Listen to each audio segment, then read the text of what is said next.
चले तो स्टार्ट करते हैं हम आज नेक्स्ट पार्ट, जिसमें हमें डिफरेंट वैरायटी ऑफ कॉम्बिनेशंस देखने हैं कैपेसिटर के। तो आज का पार्ट हम जो डिस्कस करेंगे वो रहेगा combinations of capacitor. So combination of capacitor. तो अभी तक पहले हमने देखा था कि यार एक कैपेसिटर का चार्जिंग क्या होता है। फिर हमने देखा कि कैपेसिटर कैसे हम डिस्कस करते हैं, मतलब दो कैपेसिटर के बारे में हमने डिस्कस किया। और उसके बाद फिर डिस्कस करेंगे मल्टीपल कैपेसिटर्स कैसे होंगे, बहुत सारे। तो बहुत सारे कैपेसिटर्स में कुछ फेमस कॉम्बिनेशंस हैं। जैसे पहले फर्स्ट की बात करें हम, फर्स्ट की, तो फर्स्ट हो जाता है हमारे पास सीरीज कॉम्बिनेशन। सीरीज कॉम्बिनेशन बहुत ही फेमस है। सीरीज कॉम्बिनेशन का मतलब क्या होता है, देखें। सीरीज कॉम्बिनेशन का बहुत ही स्ट्रेट फॉरवर्ड मतलब ये है कि सपोज एक कैपेसिटर है और हम बात करें कि ये एक वायर है, तो इस वायर से एक चार्ज, एक करंट फ्लो होके जाएगा। तो कैपेसिटर के केस में हम चार्ज डिस्कस करते हैं कि एक चार्ज फ्लो होके जाएगा। तो अगर यहाँ पे दो वायर स्प्लिट हो गई, तो इसका मतलब अगर यहाँ से Q50 जा रहा था, तो ये कंफर्म हो गया कि इस पे चार्ज जो है 50 नहीं होगा, इस पे चार्ज कुछ डिफरेंट होगा और इस पे कुछ डिफरेंट होगा। सपोज 40 यहाँ पर आ गया तो ऑफकोर्स 10 यहाँ पर होगा। ये बहुत ही एक कॉमन सा क्राइटेरिया है। तो यहाँ से हम एक चीज डिस्कस करते हैं कि सीरीज कॉम्बिनेशन का सिंपल मतलब क्या होता है। देखें, सीरीज कॉम्बिनेशन एक ऐसा कॉम्बिनेशन है जिसमें सारे कैपेसिटर पे चार्जेस डिफरेंट कभी नहीं होता है। सारे कैपेसिटर पे चार्जेस क्या होता है, सेम होता है। तो लेट्स से ये तीन कैपेसिटर है, मैंने इन्हें एक बैटरी से कनेक्ट कर दिया है। तो ये कैपेसिटर्स का कुछ स्पेसिफिकेशन है, मान लेते हैं ये C1 है, ये C2 है, ये C3 है और एक V वोल्ट की बैटरी है। तो सीरीज कॉम्बिनेशन की जो पहली स्टार मार्क वाली बात है वो ये बात है, क्या, current in all will be same. So current means charge. In this scenario will discuss charge. So charge in all capacitors will be same. तो एक चीज याद रखना है कि ऐसा नहीं है कि आप सोचो कि यार कुछ ऐसा हुआ होगा, इसको 10 चार्ज, इसको 20, इसको 30 मिलाओ, नहीं। चार्ज डिपेंड करता है वायर पे। So if they are using the same wire, वहां पे कोई डिफरेंट जंक्शन नहीं है, कनेक्शन नहीं है, तो एक कंडीशन है कि charge in all capacitor will be same. तो फिर ये लोग डिस्ट्रीब्यूट क्या करेंगे अपने अकॉर्डिंग। जब मुझे पता है कि फॉर्मूला है Q is equal to CV, done. Q अगर सब में सेम है जबकि C सबका डिफरेंट है, तो इसका मतलब V भी सबका क्या होना चाहिए, डिफरेंट होना चाहिए। तो दूसरी कंडीशन आती है क्या, all capacitors, all capacitors will share the potential, will share the potential। तो यहाँ से दो चीजें निकल के आती हैं, क्या, कि all capacitor will have same charge and they will share the potential. तो ये पॉइंट होता है किसका, सीरीज कॉम्बिनेशन का। तो सीरीज कॉम्बिनेशन के दो इंपॉर्टेंट पॉइंट थे। तो इसका मतलब क्या होगा कि ये जो V वोल्टेज है वो तीन लोगों में डिस्ट्रीब्यूट होगा, V1 plus V2 plus V3। और यही फाइनली आपको काम में भी आता है कि V1 V2 V3 से हम चीजें निकालें।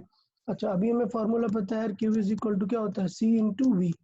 तो इसका मतलब ये है कि अगर इस पूरे फिगर में हम 3C की जगह एक इक्विवेलेंट C रख दें, इन तीनों के जगह, और एक बैटरी, तो फिर ये क्वेश्चन बहुत हमारा प्रीवियस जैसे हो जाएगा। प्रीवियस मतलब जो हमने पढ़ा था, हीट निकालना और बाकी सारी चीजें कैलकुलेट करना। तो सिंगल बैटरी सिंगल कैपेसिटर हमारे लिए बहुत ही इम्पोर्टेंट है। तो चार्ज तो अभी भी क्यों ही जाएगा ना, भले ही हम तीनों को मिला के एक सिंगल रख दें। तो पॉइंट क्या होगा इसमें कि V को अगर हमें लिखना है तो हमें फॉर्मूला क्या पता है, हमें फॉर्मूला पता है कि जो फॉर्मूला यूज होता है वो है Q is equal to CV। ये एकदम फॉर्मूला हमेशा याद रखना है आप सबको माइंड में, Q is equal to CV। तो V इज इक्वल टू देखेंगे तो आ जाएगा Q बाई C। Q तो सब में सेम है, तो अगर सिंगल V देख रहे हैं तो यहाँ पर होगा C इक्विवेलेंट। अगर सबका अलग अलग V देखेंगे तो सबका अलग अलग C1 यूज करेंगे। सो Q हमें पता है कि सब में सेम है और उसके अकॉर्डिंग हमने निकाल लिया कि Q बाई C होगा। तो Q सबका कॉमन लेके अगर हम सॉल्व करें तो 1/C इक्विवेलेंट कैसा आ जाएगा, वो आ जाएगा 1/C1 plus 1/C2 plus 1/C3 जितना। तो ये यहाँ से कंफर्म हो जाता है क्या, कि अगर सीरीज कॉम्बिनेशन में हमें कभी C इक्विवेलेंट पूछ लेगा तो वो सी इक्विवेलेंट थोड़ा सा देखना है, वो किस टाइप का दिख रहा है। जैसा क्लास 10th में आप लोग रेजिस्टर सॉल्व करते थे, तो रेजिस्टर का जो पैरेलल था वो कैपेसिटर के सीरीज जैसा दिख रहा है। तो ये थोड़ा सा माइंड में रखना है कि जो रेजिस्टेंस होता है कैपेसिटर उसका उल्टा चलता है इन टर्म्स ऑफ लॉजिक्स। ऐसा नहीं है कि वो आप कर दो कि R is equal to 1/c और आप वैसे सॉल्व कर दो, ऐसा कुछ नहीं है। In terms of logic R 1/c के फॉर्मेट में चलता है। इसका मतलब ये है कि सीरीज में आप लोग रेजिस्टेंस कैसे ऐड करते थे, R1 + R2 + R3, और पैरेलल में 1/R1 + 1/R2। यहाँ पे सीरीज में कैपेसिटर ऐसे चलेगा। तो गलतियां नहीं करना है, आप लोग को थोड़ा सा ध्यान देना है, केयरफुल रहना है कि सीरीज कॉम्बिनेशन में उल्टा ऐड करते हैं और पैरेलल में डायरेक्ट ऐड करते हैं। तो सीरीज कॉम्बिनेशन में किसी को कुछ डाउट हो तो पूछे, दोनों बातें क्लियर होंगी कि सीरीज कैपेसिटर में क्या क्या चीजें डिस्कस कर सकते हैं। अब अगर एक बार आपको सी इक्विवेलेंट आ गया तो अब आप क्यू भी निकाल सकते हैं। तो इसका मतलब अगर आपको सी इक्विवेलेंट आ गया है तो देन आप क्यू भी निकाल सकते हैं। क्यू इज इक्वल टू क्या हो जाएगा, सी इक्विवेलेंट इंटू वी। और अगर सबका क्यू आ गया तो देन आप V1 V2 V3 भी निकाल सकते हैं। सो V1 इज इक्वल टू क्या हो जाएगा, Q by C1, and V2 is equal to कितना हो जाएगा, Q by C2, and V3 is equal to हो जाएगा क्यू बाई C3। तो पहले आप सी इक्विवेलेंट निकालें, उससे क्यू निकालें, देन आप V1 V2 V3 सारी चीजें निकाल सकते हैं। तो ये एक स्ट्रेट तरीका हो जाएगा हमारे पास। तो ये पूरा पॉइंट है सीरीज डिस्कस, सीरीज कॉम्बिनेशन में किसी को कुछ डाउट हो तो। सर वो जो कैपेसिटर होता है ना, वो मीडियम पे और उसकी ज्योमेट्री पे डिपेंड करता है ना। तो हाँ फिर हम अगर उन तीनों को एक ही मीडियम में रखें और ज्योमेट्री सेम रखेंगे तो वो उसमें क्या होगा? ओके, तो तीनों C1 C2 C3 सेम होंगे, तो इन तो दैट केस डायरेक्टली ऐड करेंगे। डायरेक्टली ऐड कर देना है। तो ये हम यहाँ पे चलो इसको भी स्टार मार्क करके थोड़ा सा लिख लेते हैं, क्या इसको नोट करके लिख लेते हैं। If n capacitors of same capacitance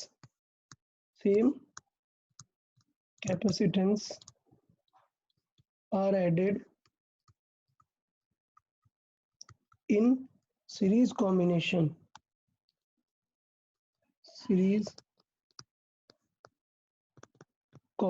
then क्या सिचुएशन होगी, देन सी इक्विवेलेंट कितना हो जाएगा,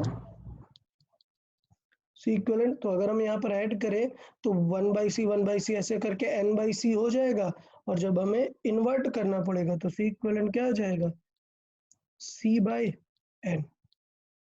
क्लियर। तो अगर n capacitance of same capacitance add किए जाएंगे तो सीरीज कॉम्बिनेशन में जैसे उल्टा होता है, तो सारे कैपेसिटर का जो रिजल्टेंट आ जाएगा वो c/n आप डायरेक्ट लिख सकते हैं। ओके, किसी और को कुछ डाउट बताएं यार, ऐसे डिस्कस करते रहना है थोड़ा सा, तो नई नई चीजें निकल के आएंगी, काफी कुछ नया सीखने को मिल सकता है आपको। सर वो चार्ज सेम कैसे मतलब वो चार्ज कैपेसिटेंस पे नहीं डिपेंड करेगा क्या? नहीं, तो सीरीज कॉम्बिनेशन की ये सबसे खास बात होती है कि चार्ज के ट्रैवल के लिए वायर बहुत इंपॉर्टेंट होता है। इसे बोलते हैं कंजर्वेशन ऑफ चार्ज। मैं डिटेल नहीं लिख रहा हूँ, बट कंजर्वेशन ऑफ चार्ज बताता है, कंजर्वेशन ऑफ चार्ज। आप देखिए, कंजर्वेशन ऑफ चार्ज का मतलब ये है कि बेटा चार्ज डिस्ट्रॉय नहीं हो सकता है। मतलब अगर एक वायर पे कोई चार्ज चला गया क्यू, तो बेटा कुछ भी हो जाए, कुछ भी हो जाए, जब तक उसे एक डिफरेंट वायर नहीं मिलेगी ना, वो डिफरेंट नहीं होगा। क्लियर। तो ऐसा कुछ नहीं होता, ऐसा कभी नहीं होता है कि ये क्यू था और आपने 10 रख लिया और खत्म हो जाए यहाँ पे चार्ज। ऐसा चार्ज कभी नहीं होता। एक वायर पे अगर चार्ज ट्रेवल हो गया तो वो चार्ज एंड तक जाएगा वापस, उसी को हम सर्किट बोलते हैं। मतलब सपोज ये है और आप बैटरी की बात कर रहे हो ना, ये, तो लेट से आपने 10 वोल्ट की बैटरी और आपने बोला कि सर ये 10 कूलाम का चार्ज यहाँ से जा रहा है, तो ऐसा बिल्कुल नहीं होता कि ये 10 यूटिलाइज कर लेगा। अगर ये +10 यहाँ जाएगा तो यहाँ -10 आएगा, मतलब 10 यहाँ से रिटर्न इस नेगेटिव के पास आ रहा है। इसी को बोलते हैं सर्किट कंप्लीट। तो हमेशा याद रखना है कि चार्ज कोई वो चीज नहीं है कि आप सोचो कि बीच में कोई ऑब्जेक्ट आ गया और उसने चार्ज ले लिया। नहीं, इलेक्ट्रिकल अप्लायंस की खास बात होती है कि अगर पॉजिटिव चार्ज लेंगे तो नेगेटिव उतना ट्रांसफर कर रहे होते हैं वो। तो मतलब यहाँ पे रियल में मोशन ऑफ इलेक्ट्रॉन डिस्कस कर रहे होते हैं हम। तो सपोज एक वायर है और यहाँ से हमने बैटरी से मूव कराया, तो होता ये है कि यहाँ से इलेक्ट्रॉन्स गए इसमें, अभी वो इस वायर के इलेक्ट्रॉन्स को पुश करेंगे और ये वायर के इलेक्ट्रॉन वापस से यहाँ पे आते हैं, तब वो फाइनली फुल सर्किट कंप्लीट होता है। तो सब लोग ध्यान देना है, चार्ज के साथ ऐसा बिल्कुल नहीं सोच लेना है। चार्ज के साथ ऐसा बिल्कुल नहीं सोचना आप लोग को कि ये कोई ऐसा पार्ट है जो आप डिस्ट्रीब्यूट कर सको। एक वायर में अगर एक बार जो चार्ज आ गया, वो हमेशा वही चार्ज रहेगा, चाहे बीच में कुछ भी आ जाए, कोई इलेक्ट्रिकल अप्लायंस आ जाए। जब तक कि वायर स्प्लिट नहीं होगी, तब तक आप नहीं बोलेंगे कि चार्ज जो है चेंज हो गया। ये हमेशा ध्यान देना है। चार्ज चेंज तभी होगा जब वायर स्प्लिट होगी। ओके। कुछ और डाउट किसी को? क्लियर है सीरीज कॉम्बिनेशन? ओके, तो नेक्स्ट पार्ट डिस्कस कर लेते हैं। सर हाँ पूछे। सर अगर कैपेसिटर के राइट साइड को अलग वायर होगी और लेफ्ट साइड को अलग वायर होगी तो चार्ज का इफेक्ट क्या होगा? मतलब आप कुछ ऐसा सोच रहे हैं क्या कि ये कैपेसिटर है, ये कैपेसिटर है, ये कोई एक डिफरेंट बैटरी से कनेक्टेड है, हमें नहीं पता कि ये बैटरी आगे जाके कहाँ से कनेक्टेड है, मतलब ये हमें नहीं पता, और ये कोई एक डिफरेंट बैटरी से कनेक्टेड है, ऐसा कुछ सोच रहे हैं क्या? नहीं सर, मतलब कैपेसिटर है, उसके राइट साइड को एक कॉपर की वायर है और लेफ्ट साइड को अलग वायर है, ओके, और तब वो भी कोई दोनों फर्क वायर नहीं एक पड़ेगा, बैटरी को। Charge will be same. कोई सी भी वायर है, लेट्स से यहाँ पे कॉपर की वायर है और ये कैपेसिटर है और यहाँ पे कुछ एल्यूमिनियम की वायर है, तो कोई फर्क नहीं पड़ेगा, जब तक कि सिंगल वायर है charge will remain same. Sir but उनकी कंडक्ट उनकी कंडक्टिविटी डिफरेंट है, एग्जैक्टली तो होता इस तरीके से, मिनिमम जो होता है वो अपना रिजल्ट शो करता है। मतलब लेट्स से कैपेसिटर कॉपर की जो प्रॉपर्टी है उसके अकॉर्डिंग कॉपर फ्लो करा सकता है लेट्स से 20 चार्ज, और एल्यूमिनियम फ्लो करा सकता है 15 चार्ज, तो सर्किट में 15 फ्लो होगा। मिनिमम फ्लो होगा। हाँ मिनिमम फ्लो होगा, जो भी एक रेजिस्टिव, जो भी मैक्सिमम रेजिस्टेंस होगा वो। तो अब सपोज सपोज मेरा मन बदल गया, मैंने यहाँ एल्यूमिनियम की जगह पर एक अनकंडक्टिव मटेरियल लगा दिया, मतलब लेट से लगा दिया कुछ प्लास्टिक लगा दिया, और प्लास्टिक का लेट से नियरली जीरो है, तो पूरे सर्किट का ही क्या हो जाएगा, zero. Okay sir, thank you. ये बहुत ही अच्छा थॉट था यार, सारे लोग के लिए बहुत ही इंपॉर्टेंट है, ध्यान दें। डिफरेंट वैरायटी ऑफ मटेरियल भी अगर मैं यूज करूं तो चार्ज इफेक्ट नहीं होता, चार्ज तीनों में सेम जाएगा, क्या कितना जाएगा, मिनिमम जितना पॉसिबल होगा। तो सोचो एक नॉन कंडक्टिव मटेरियल आपने लगा दिया, उसमें जीरो जा सकता है, तो इन दोनों वायर में भी चार्ज नहीं जाएगा। इसलिए आप ये सुनते होंगे कि ये वायर में करंट है, ये वायर में करंट है, बट अगर आप एक नॉन कंडक्टिव मटेरियल लगा के आप टच करेंगे तो वहां पे सर्किट ब्रेक हो चुका होगा, आपको वो करंट फील नहीं होगा। Okay good. Any other doubts?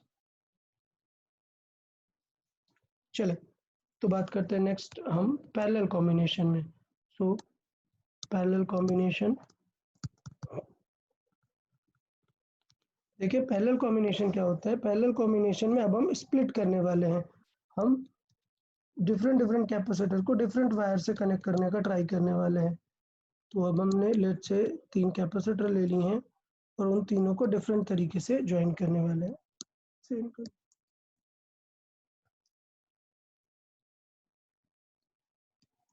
Late से ये 3 कैपेसिटर है और हमने इन्हें 3 डिफरेंट वायर से कनेक्ट कर दिए है, और इस कनेक्शन को हमने एक बैटरी के साथ कनेक्ट किया हुआ है कुछ V वोल्ट की। तो अभी खास बात क्या होगी, आपको समझ आ गया होगा कि ये मान लेते हैं कुछ C1 है, ये C1 C2 C3 और ये V।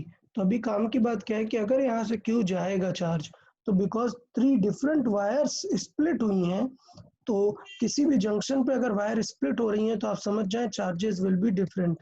तो ये चार्जेस सब पे क्या आएंगे, डिफरेंट आएंगे। तो यहाँ पे जो थॉट है वो थॉट क्या है, charges in each capacitor will be different. Clear? तो सेम क्या चीज रहेगा, तो अगर हम मेन बात करें तो ये होगा कि चार्जेस जो होंगे, charges in each will be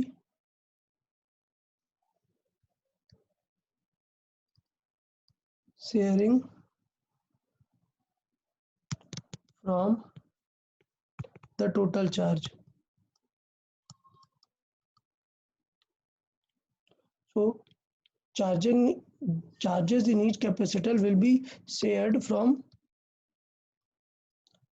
the total charge. तो एक चीज होगा कि टोटल चार्ज क्यू है और उससे बाकी सारे लोग शेयर करेंगे, बट हमें एक रिजल्ट नहीं समझ में आ रहा कि क्या चीज सेम होने वाली है। तो आप देखिए कि क्या चीज सेम होने वाली है, समझें। तो यहाँ से हम एक लॉजिक के थ्रू समझने का ट्राई करते हैं कि सपोज एक बैटरी है, क्लियर, एक 20 वोल्ट की बैटरी है और मैंने उससे एक बल्ब कनेक्ट कर दिया है। लेट्स से 20 वोल्ट की एक बैटरी थी और हमने उससे एक बल्ब कनेक्ट कर दिया। अब खास बात यहाँ पर ये रहेगी कि अगर आप इसी के साथ एक और जगह पर नीचे की तरफ एक बल्ब कनेक्ट कर दें, क्या दोनों बल्ब में कोई डिफरेंस आएगा क्या? नहीं। क्यों? क्योंकि both are connected directly to this terminal, both the wires are connected directly through this terminal. तो ये जो टर्मिनल से जितने लोग भी कनेक्ट करोगे आप डायरेक्ट, उन सबको तो यही बैटरी मिलेगी ना, यही पोटेंशियल मिलेगा। तो इसका मतलब पैरेलल कॉम्बिनेशन में एक चीज खास बात हो जाती है क्या, कि all the capacitors are connected to the same terminals. Clear? क्या? All the capacitors, all three capacitors are connected through these two terminals, and these two are connected to a battery. That means all the capacitor will have same potential. तो ये एक बहुत ही की factor हो जाता है parallel combination का, क्या? All the capacitors will have same potential. और ये बहुत ही इंपॉर्टेंट है, क्या? कि सीरीज में क्या सेम होता है, सीरीज में चार्ज सेम होता है, और यहाँ पे क्या सेम होता है, सबका पोटेंशियल सेम होगा। अभी हम अपना सॉल्विंग कर देते हैं। That charge is being shared, मतलब क्यू क्या हो जाएगा, Q1 plus Q2 plus Q3 type का। तो उससे अगर हम देखें तो Q को हम लिख सकते हैं CV, C equivalent into V। मतलब इस फिगर को जैसे मैंने बताया कि यहाँ पर हमने क्या किया, इक्विवेलेंट फिगर में कन्वर्ट किया है। तो इस फिगर को हम किस में कन्वर्ट कर सकते हैं, इक्विवेलेंट फिगर में। मतलब आपने एक सी इक्विवेलेंट कनेक्ट कर दिया और उसको एक बैटरी से कनेक्ट कर लिया। इसका बेनिफिट ये होता है कि आप सारी चीजें इजीली फाइंड कर सकते हैं अगर एक ही कैपेसिटर है, सिर्फ सी इक्विवेलेंट। Q1 की बात करें तो वो हो जाएगा क्या, C1 into V plus C2 into V plus C3 into V. तो सारे भी क्या होंगे, कैंसिल आउट हो जाएंगे और सी इक्विवेलेंट हमारा आ जाएगा simple C1 plus C2 plus C3। तो यहाँ से दिख रहा है कि ये एकदम सीरीज कॉम्बिनेशन टाइप का सी इक्विवेलेंट आ रहा है जो हमने वहां पर डिस्कस किया था। तो रेजिस्टर में सीरीज में हम डायरेक्ट ऐड करते हैं, पैरेलल में हम 1 करके करते हैं। कैपेसिटर एकदम उल्टा चलता है, सीरीज में हम 1 करके करते हैं और पैरेलल में हम डायरेक्ट ऐड करते हैं। अगर हमने सी इक्विवेलेंट निकाल लिया तो हम सारा कुछ सॉल्व कर सकते हैं। Then Q is equal to क्या हो जाएगा, सी इक्विवेलेंट इंटू वी। तो हमें पूरा चार्ज पता चल गया। अब हम ईच कैपेसिटर में चार्ज निकाल सकते हैं, कैसे, C1 V, इसी तरीके से Q2 भी निकाल सकते हैं, वो हो जाएगा C2V, एंड Q3 निकाल सकते हैं, वो हो जाएगा C3 इंटू वी। अब कुछ लोग पूछेंगे सर पोटेंशियल क्या होगा ईच कैपेसिटर में, वो तो बैटरी जितना ही होगा। वो तो हमने सबसे पहले डिस्कस किया क्या, कि potential in all capacitor will be same. तो इस केस में V सेम होगा और ऊपर वाले इस केस में हम अगर बात करें तो क्या सेम था, चार्ज सेम होगा। क्लियर? तो इस तरीके से हमने दो चीजें यहाँ पर डिस्कस की। उसमें भी लास्ट टाइम जो डिस्कस किया important, if n similar capacitors are added in parallel, तो क्या होगा, देन C इक्विवेलेंट कितना हो जाएगा, C इक्विवेलेंट हो जाएगा n times of C, because हम क्या कर रहे हैं, डायरेक्टली ऐड करते जा रहे हैं। तो वो चीज़ हमें ऊपर भी यहाँ पे भी देखने को मिले डायरेक्टली करने का। यहाँ पे C बाई n हो जाता है और यहाँ पे C टाइम्स ऑफ n हो जाता है। क्लियर? तो किसी को कुछ डाउट हो तो बताए, सीरीज और पैरेलल कॉम्बिनेशन में दोनों क्लियर है सबको? पूछे सर वो कैपेसिटर में कैपेसिटर का खुद का वोल्टेज होगा तो, एक मिनट फिर से पूछे। मतलब वो कैपेसिटर के पास उसका खुद का वोल्टेज होगा तो फिर कैसे होगा? ओके, खुद का वोल्टेज होगा तो फिर वो एक्स्ट्रा चार्ज कम कैरी करेगा और फाइनली वो उतना ही रखेगा। एक मिनट, एक एग्जांपल के थ्रू देख लेते हैं इस चीज को। पहले मैं थोड़ा सा हाईलाइट कर लेता हूँ इस फॉर्मूले को।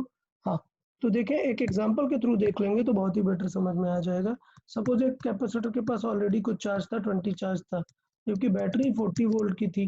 लेट्स से मान लेते हैं ये कैपेसिटर 2 माइक्रोफैरड था और 20 वोल्ट से चार्ज था, तो कुछ नहीं होगा, जैसे हम पहले करते थे ना, मैक्सिमम कितना चार्ज हो सकता है 40 वोल्ट से, तो 20 वोल्ट रहने दो, एक्स्ट्रा 20 वोल्ट और आ जाएगा और ये 40 वोल्ट जितना चार्ज होगा सर।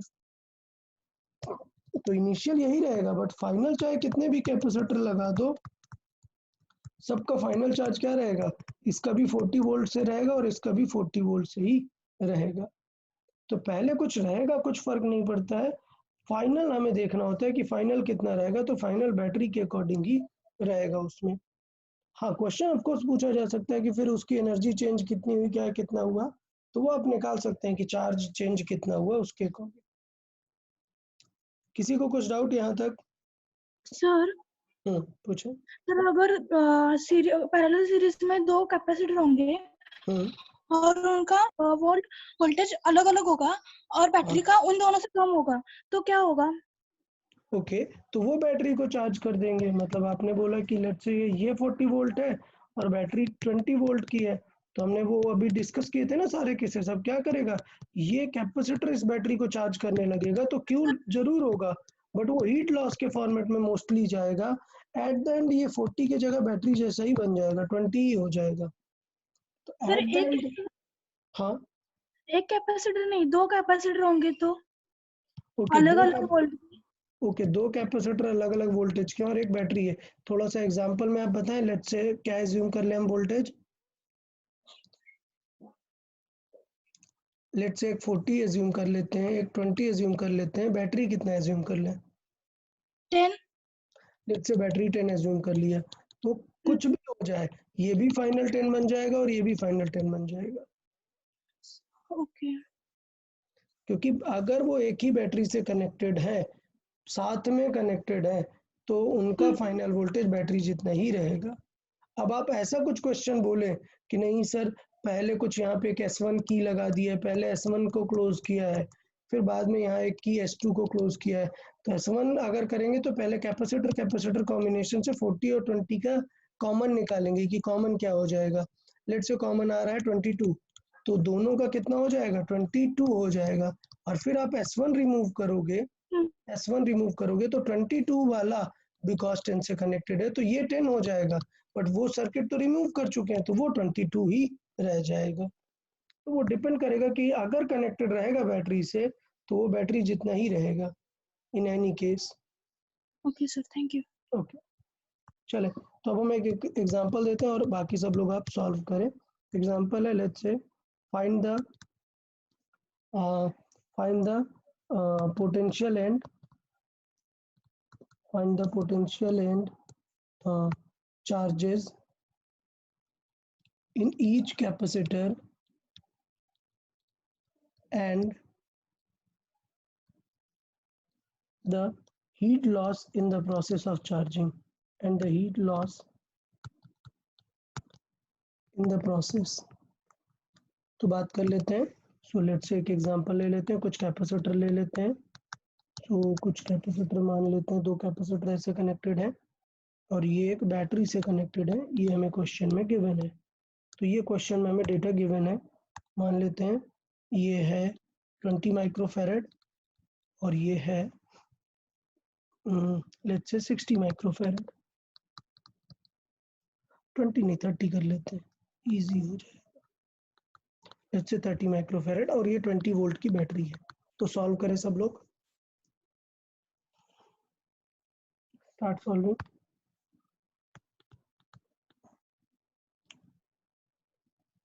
स्टेप क्लियर होना चाहिए, पहले पहचाने कौन सा कॉम्बिनेशन है और उसे सिंगल कैपेसिटर में कन्वर्ट करने का ट्राई करें और फिर इजीली सॉल्व हो जाएगा। तो मतलब सबसे पहले इसे आप सी इक्विवेलेंट में कन्वर्ट करके सॉल्व करें।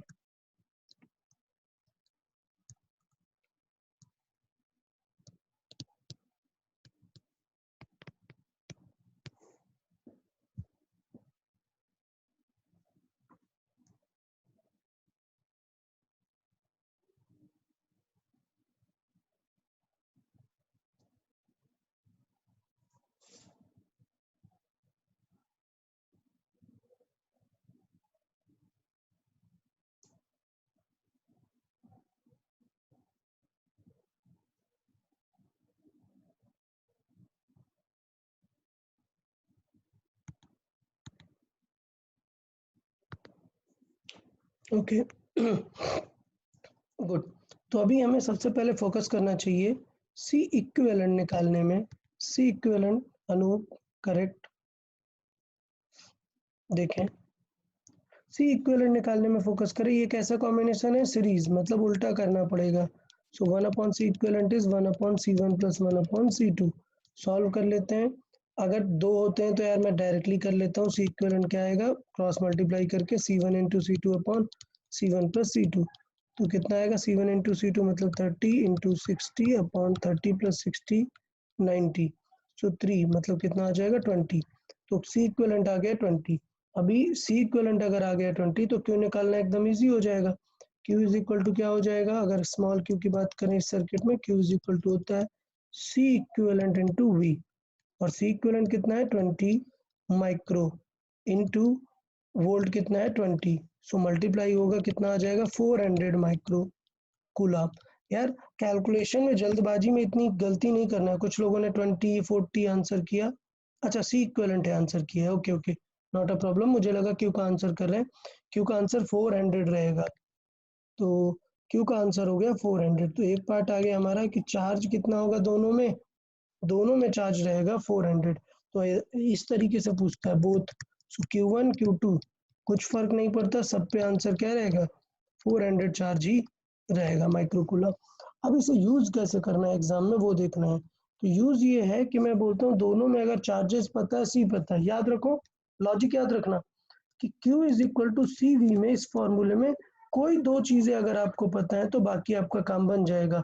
तो लेट से सी पता है हमें, अगर हमें Q भी नई चीज पता चल गई तो हम दोनों का पोटेंशियल बता सकते हैं। तो ये थोड़ा सा ध्यान देना है कि दोनों का पोटेंशियल आप बता सकते हैं। V1 इज इक्वल टू कितना हो जाएगा? V1 is equal to Q by C1। So Q कितना है? 400 डिवाइड बाई C1 कितना है? 30। क्लियर? तो आंसर कितना आ जाएगा V1 का? 40/3 वोल्ट्स। ओके V2 की बात करें तो सेम फॉर्मेट में V2 सॉल्व कर सकते हैं। तो ये आ जाएगा 400/60। सो ये कितना आ जाएगा? 20/3 वोल्ट्स। तो ये होगा दोनों का पोटेंशियल शेयरिंग। तो इस तरीके से हम निकाल सकते हैं कि दोनों में पोटेंशियल इस तरीके से शेयर होगा। अब फाइनल बात पे आते हैं, हीट लॉस कैसे निकालेंगे बताएं। हीट लॉस निकालें। देखें बाकी लोग हीट लॉस का आंसर करें।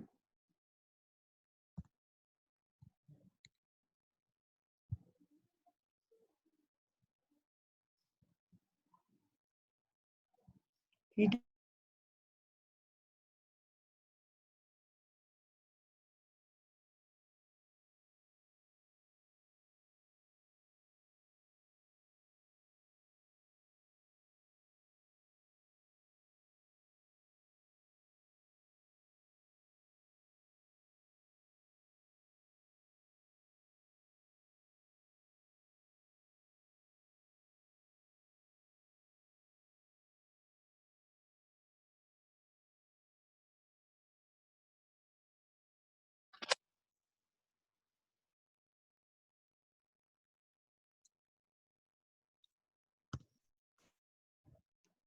Okay so heat loss answer correct है। Rujuta correct answer, Soya correct answer, Anup correct answer, heat loss, Gauri या करेक्ट आंसर। ठीक है अभी ओके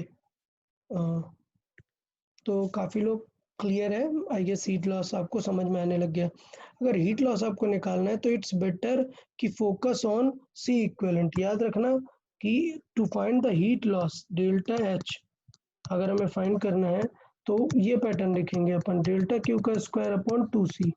तो अगर ऐसा कुछ करना है तो अगर अनचार्ज कैपेसिटर है, जैसे हम बात करें अनचार्ज है, अगर चार्ज कैपेसिटर है तो फिर सी इक्विवेलेंट मत लिखना, क्योंकि फिर आप डेल्टा क्यू बता नहीं पाएंगे ना कि सर्किट में कितना चार्ज चेंज हुआ। तो अगर ऐसा कुछ है कि कोई चार्ज कैपेसिटर है तो आपको अलग अलग निकालना पड़ेगा। लेकिन अगर अनचार्ज कैपेसिटर है तो सिर्फ आप डायरेक्टली निकाल सकते हैं चार्ज कितना चेंज हुआ अपॉन सी इक्विवेलेंट। तो कितना हुआ? 400 का square upon 2 into C equivalent कितना आया हुआ है? सी इक्विवेलेंट आया है हमारा 20। सो सी इक्विवेलेंट आया हुआ है 20। सो ये कितना आ जाएगा? 400 माइक्रो जूल। तो थोड़ा सा ध्यान देना यार, कुछ लोग अभी भी गलती कर रहे हैं। किसी ने तो शायद आंसर 4 माइक्रोजूल लिखा है, 4000 माइक्रोजूल। 4000 कैसे आ गया? ओके हाँ सॉरी माय मिस्टेक, एक ही जीरो कैंसिल होगा, 4000 आएगा आंसर। हाँ करेक्ट है यार, सबका आंसर करेक्ट है, 4000 आंसर है, 4000 माइक्रोजूल। और 4 मिली जूल भी लिख सकते हैं, इस चीज को डिपेंड करेगा क्वेश्चन पे। तो आई गेस सबको समझ आया होगा कि सीरीज कॉम्बिनेशन का पर्पस क्या है, हमें किस तरीके से उसे सॉल्व करना है। चलिए एक और एग्जांपल देख लेते हैं। सर हाँ पूछे। डाउट है, कल जो सिखाया था वो दो अपोजिट टर्मिनल्स कनेक्टेड होते हैं, उससे भी सॉल्व किया तो वही आंसर आता है। वही आंसर आएगा कि दो अपोजिट टर्मिनल से कनेक्टेड है, उससे सॉल्व कर देंगे तो वही आंसर आएगा। बट उसके लिए आपको V1 V2 दोनों का पता होना चाहिए ना। अच्छा V1 यहाँ पे हमने सॉल्व कर लिया है, बट फाइनल एग्जाम में कोई एक चीज ही पूछेगा, इधर हीट लॉस पूछेगा या फिर पोटेंशियल पूछेगा। तो बेटर होता है कि सारी चीजों को ट्राई करो कि अलग अलग हम फाइंड कर पाए। तो अगर हमने चार्ज भी फाइंड किया Q तक, तो हमें V फाइंड करने की जरूरत नहीं, हम डायरेक्टली हीट निकाल सकते हैं। और अगर आप वो फॉर्मूला यूज करोगे तो फिर आपको V भी दोनों का निकालना पड़ेगा। तो इसलिए प्रेफरेबल होता है कि जब ओनली कैपेसिटर हो तभी हम उस फॉर्मूले को यूज करें। अगर बैटरी से कनेक्शन है तो हम सीरीज पैरेलल के बारे में सोचेंगे। ओके ठीक है, सेम चीज हम सॉल्व करते हैं। Let's say find the charges and heat loss in each capacitor, not in each capacitor, find the charges and heat loss in the process। या let's say in the each capacitor हम discuss करते हैं, in each capacitor discuss कर लेते हैं कि क्या heat loss होगा और क्या सिचुएशन रहेगी यहाँ पे। तो लेट्स से इस बार जो कॉम्बिनेशन दिया हुआ है कुछ इस तरीके का है।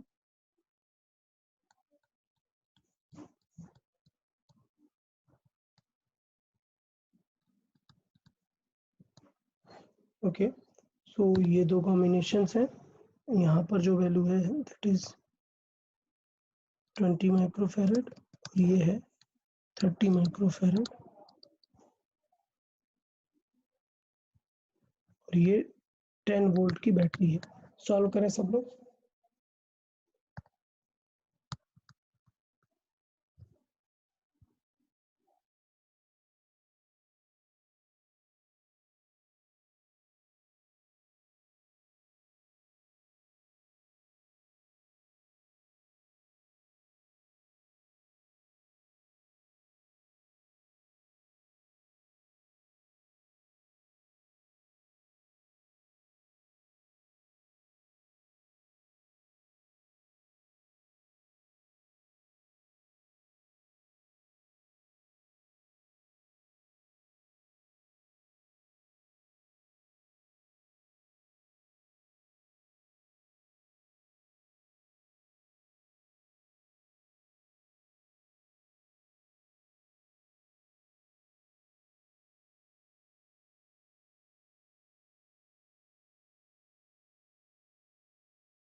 ओके तो एक्सपेक्टेड है, कर लिया होगा आप लोगों ने।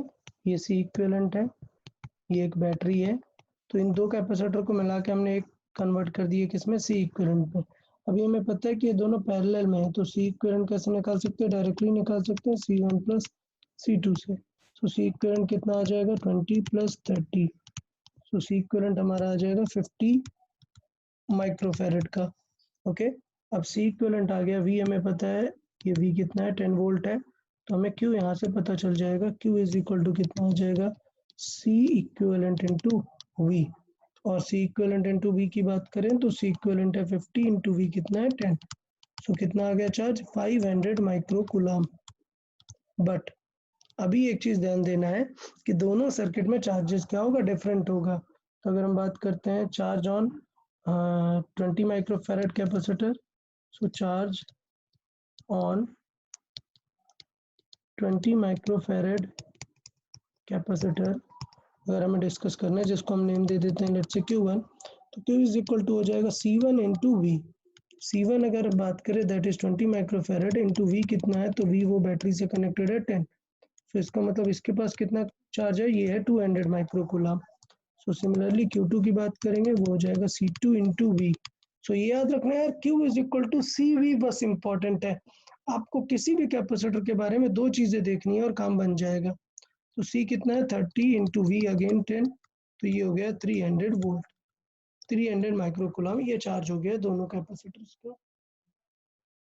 तो काफ़ी सही है, काफ़ी सारे लोगों ने आंसर किया हुआ है, पहले पे 200 और दूसरे पे 300। और दोनों की हीट अगर हम बात करें तो पहले की आ रही है 1000, दूसरे की आ रही है 1.5 थाउजेंड और 1.5, तो दोनों की हीट लॉस निकाल लेते हैं डेल्टा H1, तो वही क्या हो जाएगा क्यू स्क्वायर बाई सी के फॉर्मेट में, तो हो जाएगा क्यू स्क्वायर बाई 2C1। तो ये Q1 यूज़ करेंगे यहाँ पर, तो Q1 यूज़ करेंगे मतलब 200 का स्क्वायर अपॉन 2 इंटू C1 कितना है 20। अच्छा गलती ये नहीं करना है यार, आप लोग को ध्यान देना है कि ये गलती नहीं करना है कि जीरोज में कुछ गलती कर दो। ये याद रखना है, यहाँ पे माइक्रो का स्क्वायर किया, नीचे भी एक माइक्रो था, कैंसिल आउट हुआ, एक माइक्रो बच गया, इसलिए माइक्रो जूल आ रहा है। तो डेल्टा H1 हो गया ये। डेल्टा H2 30 वाले पे अगर आए बात करें तो ये हो जाएगा Q2 का स्क्वायर अपॉन 2C2। सो Q2 कितना है, Q2 है 300, सो 300 का स्क्वायर अपॉन 2 इंटू C2 कितना है 30 है। सो उसके अकॉर्डिंग हम यहाँ पे सॉल्व कर लेंगे, तो क्या आ जाता है 1500 माइक्रोजूल। तो ये कंफर्म है, आप लोग को ये आइडिया आ गया है कि सर्किट में सारे कैपेसिटर पे चीज़ें कैसे निकालते हैं, चार्ज कैसे निकालते हैं, पोटेंशियल कैसे निकालते हैं, सारे कैपेसिटर का हीट लॉस या एनर्जी चेंज कैसे निकालते हैं, वो आप कर सकते हैं। हीट लॉस ठीक है, एनर्जी चेंज पूछेगा तो आप हाफ CV स्क्वायर या फिर Q स्क्वायर बाई 2C से आप निकाल सकते हैं एनर्जी कितनी चेंज हुई। तो इस एग्जांपल में किसी को कुछ डाउट हो तो पूछें। या डाउट है वो डेल्टा H जो है उसमें हमने अलग अलग Q1 और Q2 से निकाला ना, अगर डायरेक्टली 500 वाला चार्ज रख तो फिर कितने, वही आता है। तो हाँ टोटल Q अगर आप निकालना चाहते हो तो C इक्विवेलेंट आपको रखना पड़ेगा, C इक्विवेलेंट से सॉल्व कर दो सेम आंसर आएगा। हाँ ओके, जैसे प्रीवियस क्वेश्चन में हमने यही किया, हमने C इक्विवेलेंट से किया है, पूरे सर्किट का निकाला है।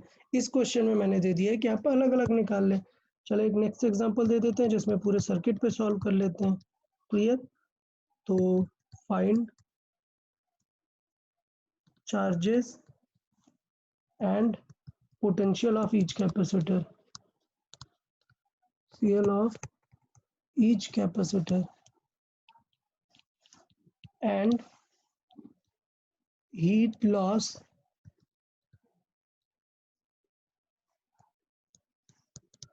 in the process। तो इस बार हमने टोटल हीट लॉस पूछ लिया हुआ है, तो अभी सॉल्व कर देंगे, सॉल्व कर लेते हैं। मान लेते हैं कुछ है कि ये कैपेसिटर लगा हुआ है, फिर एक कैपेसिटर ये लगे हुए, दो कैपेसिटर।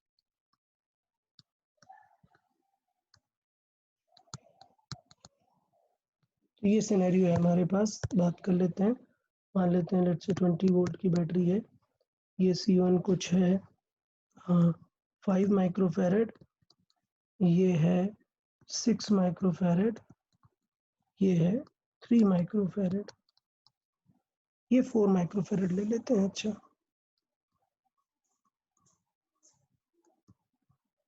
सॉल्व करें फिर इसे, ये 4 है 3 है 6 है, ये सर्किट है। तो इसमें आपको निकालना है कि सारे कैपेसिटर पे पोटेंशियल कितना है, चार्जेस कितना है, वो सारी चीज़ें। और वोल्टेज थोड़ा सा चेंज कर लेते हैं, लेट्स से 30 वोल्ट कर देते हैं। अब सॉल्व करें, अभी फाइनल सॉल्विंग करें सब लोग।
चले देख लेते हैं।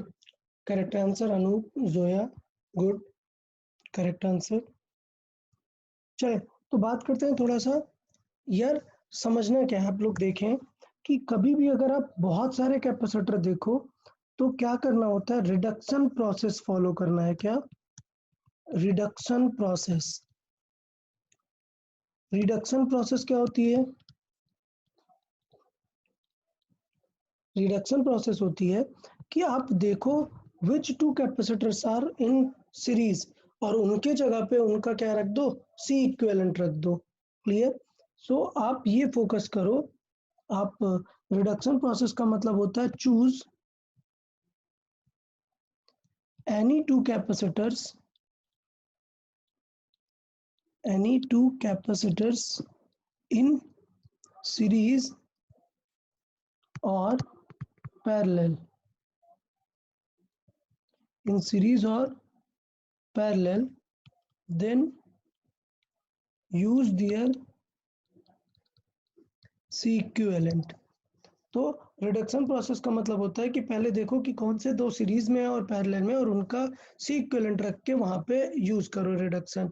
मतलब देखो कि अगर मैं बात करूं, क्या 4 वाला 6 या 3 के साथ सीरीज में है? क्या नहीं है? नहीं है। क्यों? क्या रीजन है? क्योंकि अगर मैं बोलूं कि इसमें चार्ज क्यों गया, तो यहाँ पे दो पार्ट में स्प्लिट हो गया ना। इसका मतलब आप ये नहीं बोल सकते कि क्यू जो 4 है वो 6 और 3 में सेम होगा, बिल्कुल सेम नहीं होगा। बट हमें पता है कि 3 और 6 में ये जो एंड है वो दोनों क्या है, सेम है। तो सेम एंड है मतलब 3 और 6 किस में है, पैरेलल में है। तो हम बोल सकते हैं 3 microfarad and 6 microfarad are in parallel. तो क्या बताया मैंने अभी कि कोई दो देखो कि कौन से सीरीज में है और पैरेलल में है और उनका सी इक्विवेलेंट रख दो। तो उनका सी इक्विवेलेंट कितना आ जाएगा, 3 और 6 का आ जाएगा 9 माइक्रोफैरड। तो ये आ गया 9 माइक्रोफैरड किनका, इन दोनों का सीरीज। क्यों? पैरेलल में हम क्या करते हैं, डायरेक्टली ऐड कर देते हैं। तो 3 और 6 कितना हो गया, 9। देन अब फिगर क्या हो जाएगा, फिगर होगा कुछ ऐसा। क्या? हमारे पास 4 है और 3 और 6 को हटा के हमें क्या रख देना है, 9। तो हमारा ये जो प्रोसेस है हम इसको क्या बोलते हैं, रिडक्शन प्रोसेस। तो इस प्रोसेस को हम बोलते हैं रिडक्शन प्रोसेस। क्या कि ये 30 वोल्ट की बैटरी, अब हमारे पास एक 4 माइक्रोफैरड है और एक है 9 माइक्रोफैरड।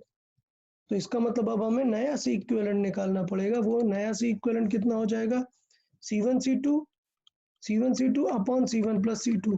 दो लोगों का तो आप जल्दी से निकालना, आपको आना चाहिए। ठीक है, तो बात करें C1 इंटू C2 मतलब 4 into 9 upon 4 plus 9 that is 13। Clear? तो इस तरीके से फाइनल सी इक्विवेलेंट हमें आ गया। तो अब हम फाइनल क्वेश्चन कर सकते हैं कि ये रिड्यूस होके सिर्फ इतना क्वेश्चन बन गया। क्या कि एक बैटरी और एक कैपेसिटर, 1 बैटरी और 1 कैपेसिटर। सब लोग ध्यान दें, 1 बैटरी और 1 कैपेसिटर हम सॉल्व कर सकते हैं। क्लियर? 30 वोल्ट की बैटरी है और जो सी इक्विवेलेंट है वो हमारा आ चुका है। तो अब हम निकाल सकते हैं सर्किट का क्या, क्यू। तो क्यू इज इक्वल टू क्या आ जाएगा C equivalent into V. But पूरे सर्किट का सी इक्विवेलेंट वो कितना है, 36 बाय 13। ये पूरा सी इक्विवेलेंट इंटू वी कितना है, 30। क्लियर? तो इसका मतलब हम सॉल्व करेंगे तो आ जाएगा 1080 बाई 13। ये क्या आ जाएगा, क्यू टोटल माइक्रो कूलम। ये क्यू चार्ज आ जाएगा टोटल। तो काफी लोग का ये क्यू टोटल चार्ज करेक्ट था कि क्यू टोटल चार्ज इतना हो जाएगा। अब आते हैं रूल पे। अब तुरंत फिगर 1 पे आ जाओ। फिगर 1 पे देखो क्या कि यहाँ से तो क्यू चार्ज जाएगा, जो हमने ये क्यू टोटल कर दिया वो क्यू चार्ज जाएगा, और अभी वायर चेंज नहीं हुई है तो यहाँ तक सेम होगा।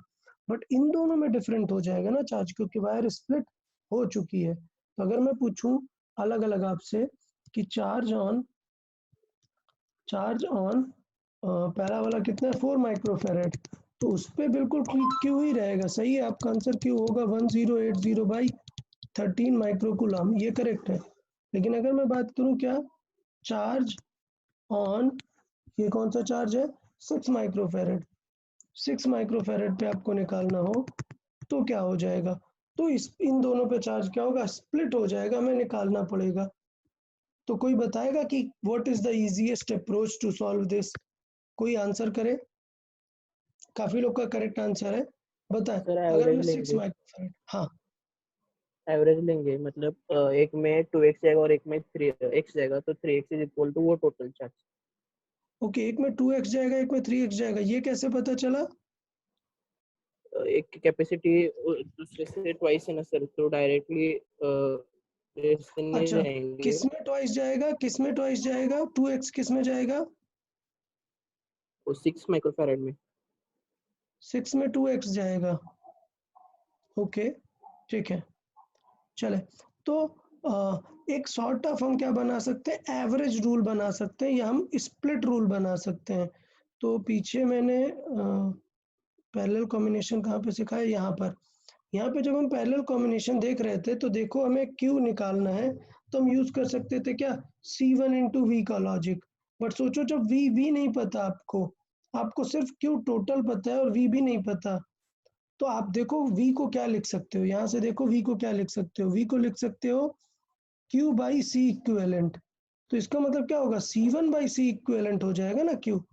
यहाँ पर देखिए मैं क्या बताना चाह रहा हूँ, मैं ये बताना चाह रहा हूँ कि अगर मुझे Q1 निकालना था, Q1, तो हमें पता है वो है C1 into V, but V हमें नहीं पता, तो V यहाँ से निकाल लेंगे, V क्या हो जाएगा, Q बाई सी इक्विवेलेंट। तो मैं डायरेक्टली लिख सकता हूँ कि Q1 होगा C1 by C equivalent into Q। Clear?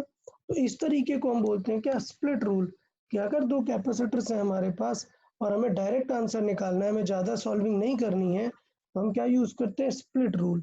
तो मैं यहाँ पे लिख देता हूँ स्प्लिट रूल कैसे काम करता है। सपोज यहाँ पे एक कैपेसिटर है C1 और यहाँ पे एक कैपेसिटर है C2। क्लियर? और हमें चाहिए कि इसमें चार्ज आ रहा था कुछ Q, तो यहाँ पे चार्ज आ रहा था कुछ Q, इसमें गया Q1 और इसमें गया Q2। तो अगर कभी भी एक Q चार्ज स्प्लिट होगा Q1 और Q2 में, तो हम डायरेक्टली निकाल सकते हैं Q1 क्या हो जाएगा, C1 बाय सी इक्विवेलेंट क्या हो जाएगा, C1 plus C2 into Q total. और अगर Q2 चाहिए होगा तो वो हो जाएगा C2 upon C1 plus C2 into Q। तो वेरी गुड यार, बहुत ही अच्छा थॉट था, आपने ध्यान दिया, वो बड़ी बात थी, अच्छा था। तो ये थोड़ा सा आपको लॉजिक याद रखना है कि आप इस तरीके से भी हैंडल कर सकते हैं चार्ज को। तो मैं डायरेक्टली लिखूंगा कि अगर मुझे 6 कुल माइक्रोफैरड पे चार्ज चाहिए, तो फिर क्या कर देंगे, ऊपर सॉल्व करें, 6 माइक्रोफैरड है, सो Q लेट्स से 1, वो क्या आ जाएगा 6 by 6 plus 3 into Q total कितना है 1080 बाई 30। क्लियर? तो इसे सॉल्व कर देंगे, इजीली हमारा आंसर आ जाएगा कि Q1 कितना है। अगर Q1 आ गया तो आप इस तरीके से 3 माइक्रोफैरड पे भी निकाल सकते हैं। सो आप इस तरीके से चार्ज ऑन 3 माइक्रोफैरड भी निकाल सकते हैं। लेट्स से Q2 वो हो जाएगा 3 by 6 plus 3 into same total Q, that is 1080 by 30 microcoulomb. तो इस तरीके से हम सारे कैपेसिटर पे चार्ज भी निकाल सकते हैं। क्वेश्चन में देखो एक और चीज पूछा है, चार्जेस एंड पोटेंशियल। पोटेंशियल बताएं, कोई आंसर करे, पोटेंशियल कैसे निकाला हुआ है।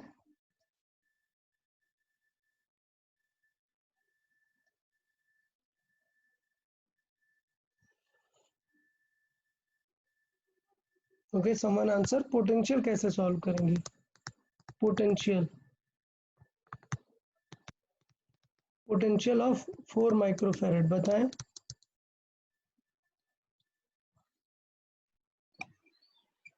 सर कोई वो जो आंसर करे या 100/13 वो इक्वल्स टू वो पोटेंशियल इनटू सी मतलब 4 उससे चलेगा, वेरी गुड।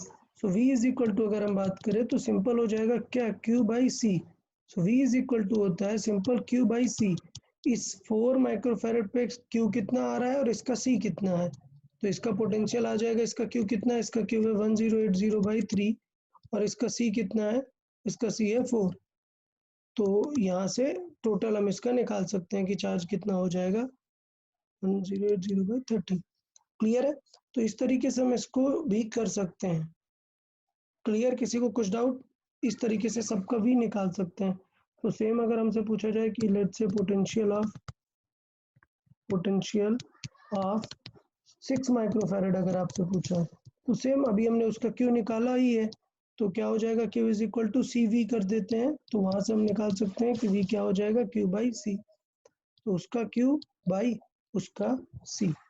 क्लियर। तो इस तरीके से हम निकाल सकते हैं कि उसमें चार्ज कितना आ रहा था, तो उसमें अगर हम यहाँ पे देखें तो 2 बाई कितना आ रहा है, ये 3, फिर ये आ रहा है 2/3 टाइम्स ऑफ 1080/13, ये था उसका चार्ज डिवाइडेड बाई सी कितना है, 6 माइक्रोफैरड। तो 6 माइक्रोफैरड का जो आंसर आने वाला है वही फाइनल आंसर 3 माइक्रोफैरड का भी होगा, क्योंकि हमें पता है कि दोनों पैरेलल में, मतलब पोटेंशियल क्या होना चाहिए था, सेम होना चाहिए था। तो इस तरीके से आप फाइनल पोटेंशियल भी निकाल सकते थे, यहाँ से कंपेयर भी कर सकते थे।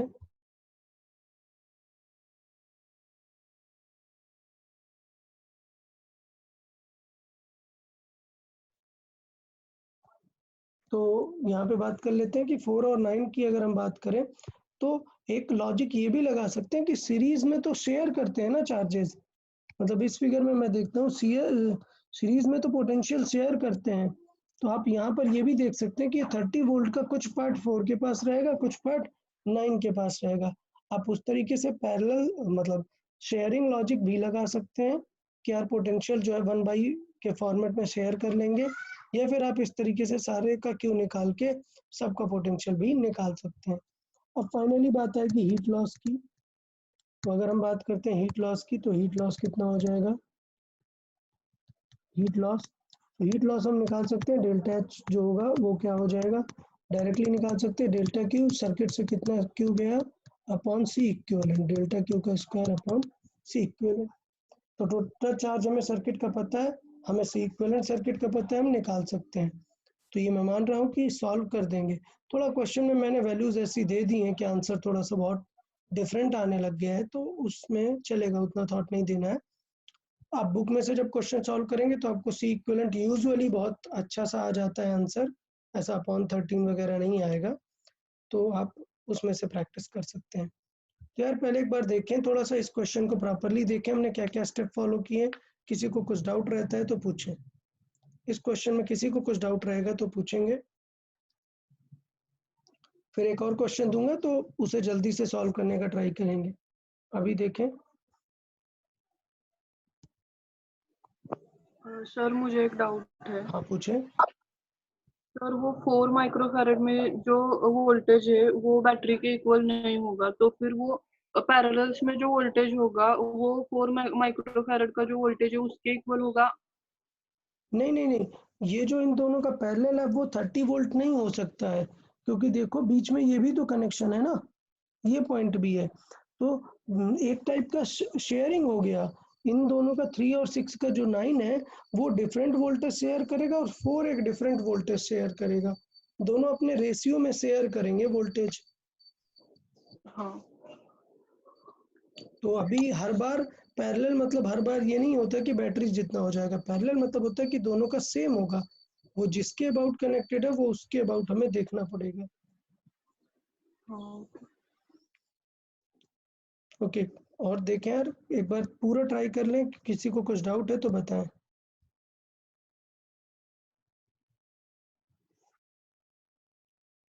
सारा प्रोसेस एक बार रिव्यू करें, कैसे हमने सी इक्विवेलेंट निकाल के, कैसे हमने चार्ज को निकाला या फिर पोटेंशियल को निकाला।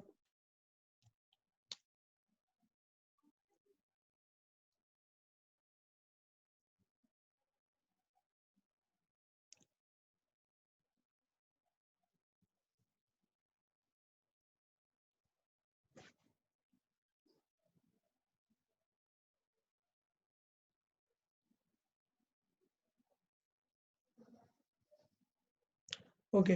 तो इस तरीके से आई गेस अभी आपको क्लियर हो गया होगा कि कैसे हमें सारी चीज़ें सॉल्व करना है। एक और एग्जांपल दे लेते हैं।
चले तो ये क्वेश्चन सॉल्व करें सब लोग।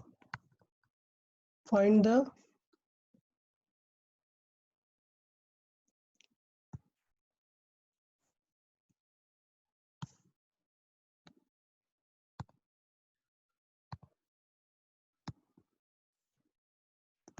charge on 6 microfarad capacitor and potential of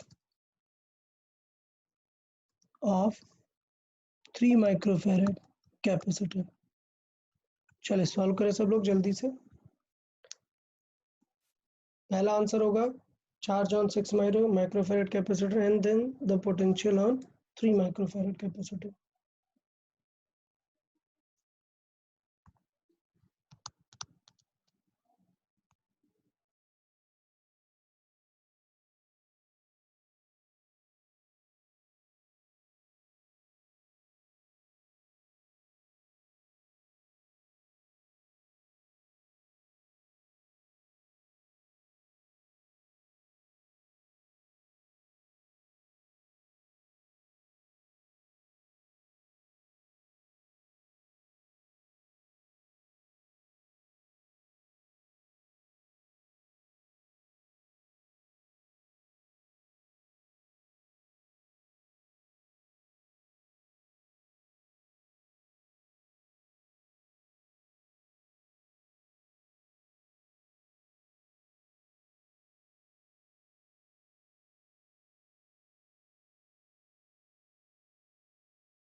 okay तो करेक्ट आंसर है okay Zoya Samriddhi correct answer, Ashutosh correct answer,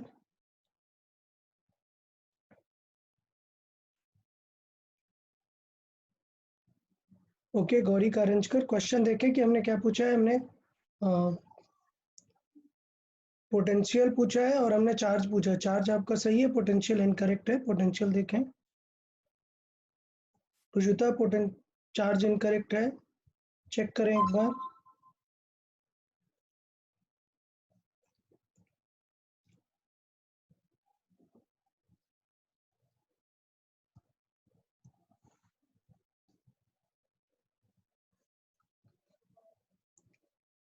ये काफी लोग के भी आंसर्स गलत आ रहे हैं, एक बार थोड़ा सही से सॉल्व करें, गलत नहीं आना चाहिए।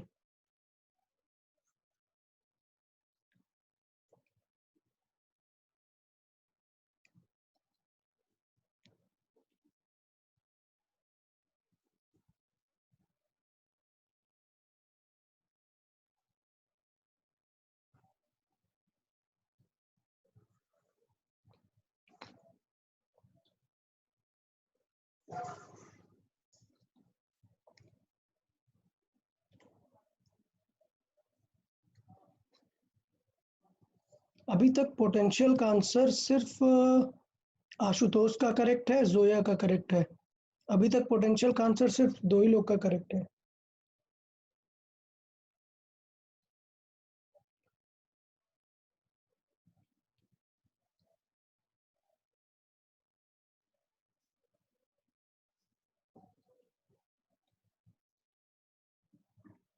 कुछ लोग पोटेंशियल का आंसर 180 और 300 360 ये सब देख रहे हैं। ओके, गौरी कारंजकर सही है, करेक्ट आंसर। अब अभी करेक्ट आंसर है, very good. Rujuta incorrect answer. यार एक बात सोचना, इधर सबसे पहले तो यार तुम लोग कॉमन सेंस लेके आओ। ये 30 वोल्ट की बैटरी है, तो फिर पोटेंशियल किसी का 60 वोल्ट, 80 वोल्ट, 180 वोल्ट, 90 वोल्ट, ये कहाँ से आ जाएगा भाई? ये कहाँ से आ जाएगा? होता है कि एक बैटरी का पोटेंशियल सब लोग शेयर करते हैं, तो मैक्सिमम पॉसिबल वोल्टेज तो 30 हो सकता है, 30 से ज्यादा कहाँ से आ जाएगा? जिसको देखो आंसर मतलब कुछ 90 60 लिखने से पहले यार सोचो एक बार, ऐसा आंसर पॉसिबल भी है या नहीं, ये भी तो थोड़ा सा सोचना चाहिए। तो याद रखना यार कि पोटेंशियल शेयरिंग होती है। तो इसका मतलब देखें, मैंने क्या बताया था, सीरीज में पोटेंशियल शेयर करते हैं, मतलब अगर ऐसे सीरीज में कनेक्टेड है तो इसका मतलब ये सारे लोग बैटरी से अगर कनेक्टेड है, मान लेते हैं 30 वोल्ट है, तो कुछ ऐसा होगा, ये 5 वोल्ट, ये 10 वोल्ट, ये 5 वोल्ट, कुछ 10 वोल्ट, इस तरीके से शेयरिंग ऑफ चार्जेस होती है।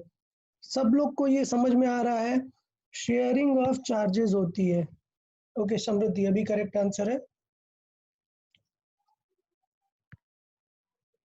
चले अभी करेक्ट है, गुड। चले अभी आंसर करना बंद करें अब सब लोग, अब सब लोग आंसर बंद करना करें और स्क्रीन में फोकस करें। मैं आपको 2-3 मेथड बताता हूं यहाँ पे, समझे।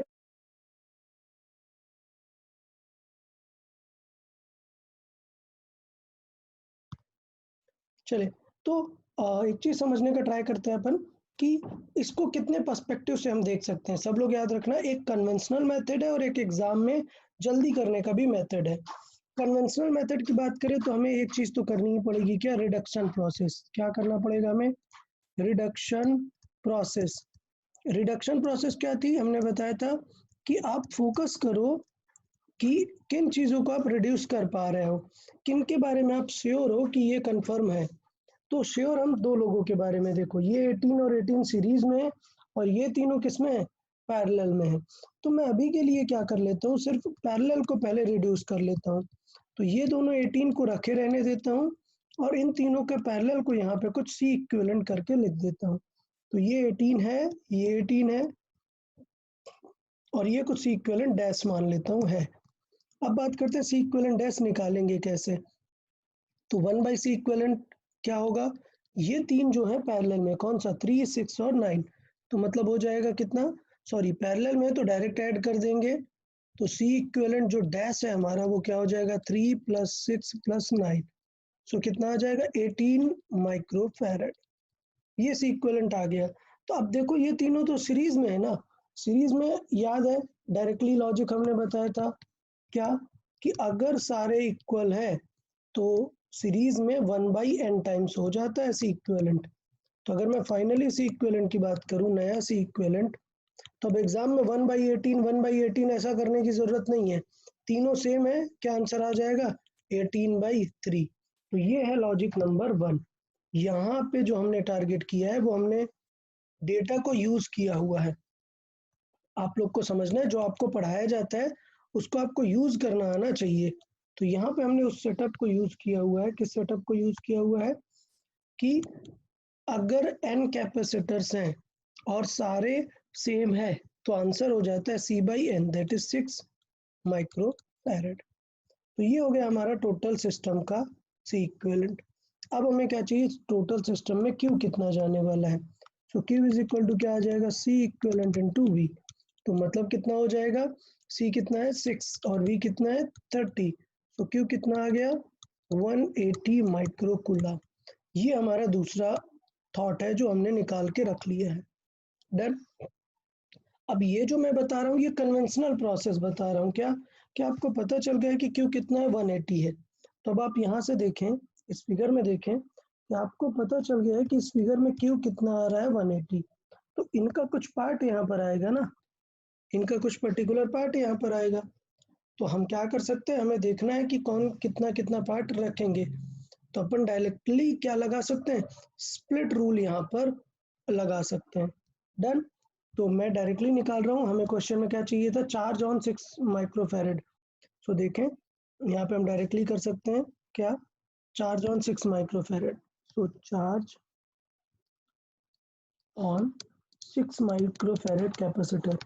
देखिए 6 माइक्रोफेरेड कैपेसिटर पे चार्ज कितना हो जाएगा, क्यू हो जाएगा, जिस पे निकालते हैं उसका सी यूज करते हैं, तो उसका सी कितना है 6 डिवाइडेड बाय टोटल, सो 3 + 6 + कितना है 9, तो ये कितना आ गया 6 बाय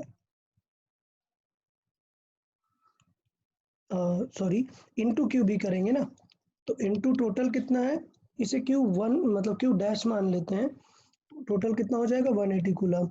तो अगर हम बात करें तो ये कितना सॉल्व हो जाएगा 180 60, क्या आ जाएगा आंसर 60 माइक्रो कूलम। तो हमारा आंसर हो जाएगा चार्ज ऑन कैपेसिटर इतना हो जाएगा। Okay Rujuta any doubt? Okay तो ये थोड़ा सा ध्यान देना है कि हमारा आंसर क्या हो जाएगा 60 माइक्रो कूलम। तो जिन लोगों को ये ध्यान देना था कि 6 माइक्रोफैरेड पे कैपेसिटर पे आंसर कितना हो जाएगा चार्ज का 60 माइक्रो कूलम। तो ये जो हमारा है ये हमारा आंसर है कि चार्ज ऑन 6 माइक्रोफैरेड कितना होगा। अब क्वेश्चन पे आते हैं। क्वेश्चन पूछा हुआ है पोटेंशियल ऑन 3 माइक्रोफैरेड।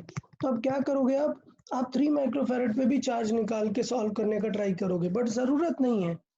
अगर आपसे पोटेंशियल ऑन 3 पूछा है, यहाँ पे देखें, तो आप फिर निकालने लगोगे कि सर 3 पे कितना चार्ज हो जाएगा।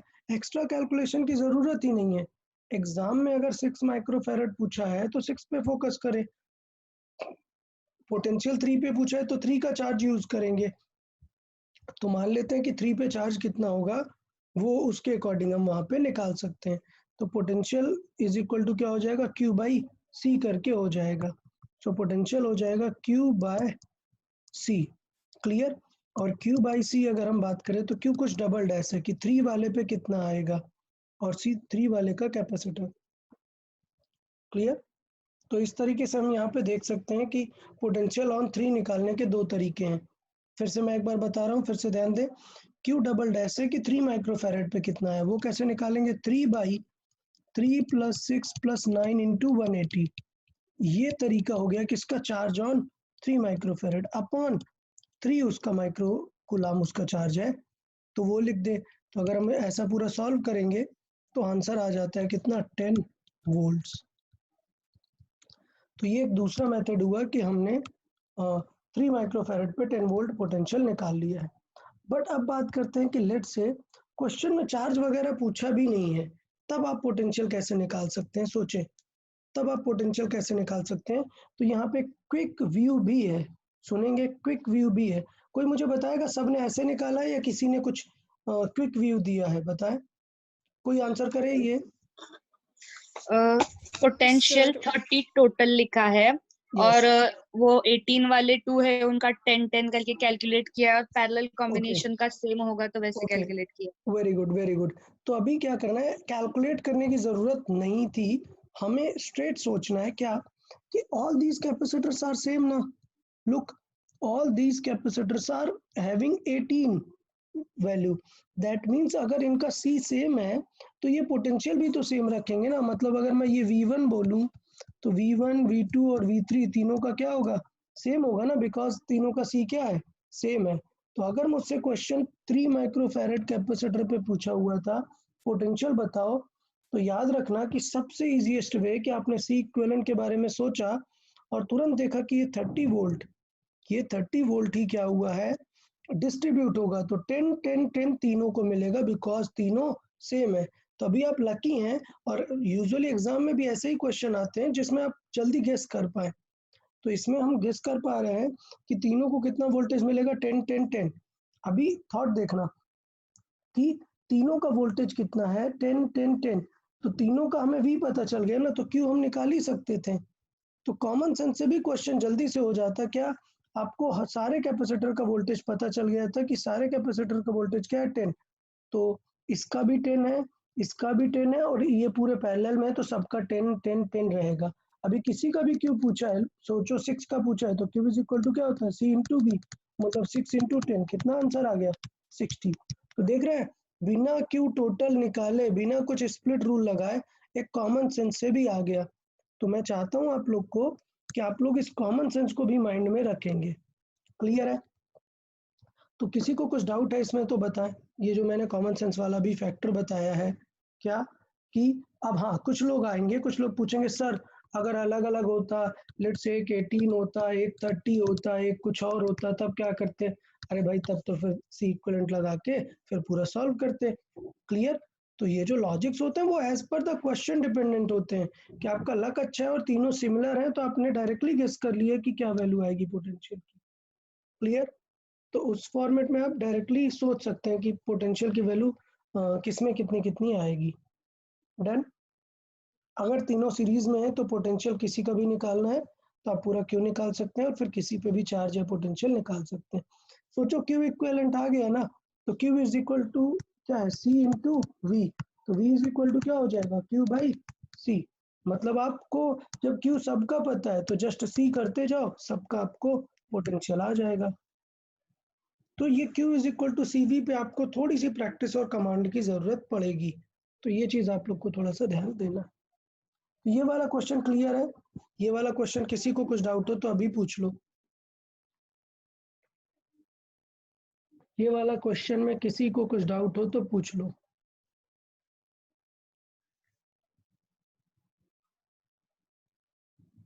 क्लियर? चलो, तो अगर कोई भी प्रॉब्लम नहीं है तो अब हम बात कर लेते हैं थोड़े से कुछ स्पेशल रूल्स पे। क्लियर? ये कंफर्म है ना सबको, कोई प्रॉब्लम नहीं है? चले,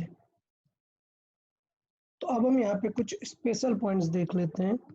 यहाँ पे देखें कुछ स्पेशल पॉइंट्स, और ये आपको बहुत ज़्यादा काम आने वाले हैं ये स्पेशल पॉइंट्स। अच्छा, इस स्पेशल पॉइंट्स में एक थोड़ी सी प्रॉब्लम है, मैं एक चीज़ बताता हूँ स्पेशल पॉइंट्स में, कि कुछ लोग इसको बोल देते हैं कि ये किरचॉफ्स लॉ से डिराइव्ड है, बट ये किरचॉफ लॉ नहीं है। तो मैं यहाँ पे ब्रैकेट पे लिख रहा हूँ कि ये जो है एक किरचॉफ्स लॉ, ये किरचॉफ लॉ नहीं है, but of course Kirchhoff law से डिराइव्ड है ये कॉन्सेप्ट। तो ये एक स्पेशल पॉइंट है जो हम डिस्कस कर रहे हैं। अगर मैं बोलूं तो ये किरचॉफ लॉ नहीं है, किरचॉफ लॉ करंट इलेक्ट्रिसिटी में है। क्लियर? मतलब नेक्स्ट चैप्टर में है, बट ये उसका एक्सटेंडेड वर्जन समझ सकते हो कि हमने उससे ही लॉजिक लगा के निकाला हुआ है। तो टेंशन नहीं लेना है, किरचॉफ लॉ ये एग्जैक्टली नहीं है, बट ये एक स्पेशल पॉइंट है जो कि किरचॉफ लॉ पे बेस्ड है। तो हम स्पेशल पॉइंट समझते हैं कि ये स्पेशल पॉइंट का है क्या, और देखें हमें डिस्कस क्या करना है। हमें ये डिस्कस करना है कि यार लेट से एक बैटरी को थोड़ा सा समझ लेते हैं। एक बैटरी ऐसे लगी हुई है, ये पॉजिटिव है, ये नेगेटिव है, और ये लिखा हुआ है 30 वोल्ट, और ये पॉइंट ए है, ये पॉइंट बी है। तो आप बता सकते हो कि 30 वोल्ट का इसका सिग्निफिकेंस क्या होता है। तो अगर हम इस बैटरी की बात करें तो इस बैटरी का एक सिग्निफिकेंस क्या है वो आप समझें। इसका